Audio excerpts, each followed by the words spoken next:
Good afternoon, everybody. Happy Monday. I'm meteorologist Matthew Hidalgo here with a quick little weather update for you. So it's been a sunny and warm day out there.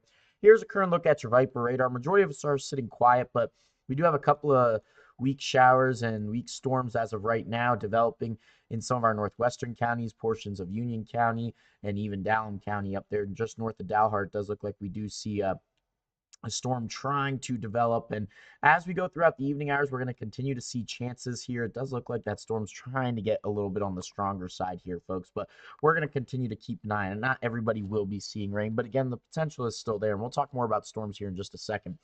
Here's a look at your current temperatures. Right now, we got into the 80s and low 90s. Amarillo sitting at 88 degrees, down to Hereford 91, along with Clovis. Now, taking a walk through your computer model. Again, as we head throughout the evening hours, best chances for some of these storms becoming strong to severe is the further east they are. So we're expecting a few isolated storms to develop in our far northeastern counties throughout the evening hours.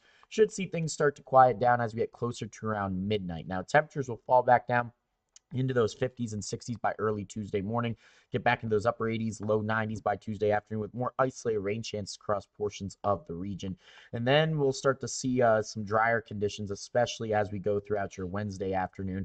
Back into those 50s and 60s by Wednesday morning. Pretty much rinse and repeat with temperatures, upper 80s and into the low 90s. And then we should start to see, again, things kind of dwindle down in the form of rain chances here. But let's talk more about these storm chances as we go throughout the remainder of today, because we do have that slight risk to our far northeastern counties in the region, then a marginal risk for almost the entirety of the Texas and Oklahoma Panhandle. But if storms develop, especially in that slight risk area, we could see hail up to teacup size, 70-mile-per-hour winds. Now, we can't completely rule out tornadic activity, but the chance is very low and definitely could see some localized flooding with some of these storms. So again, just make sure you have a way to receive any severe weather alerts.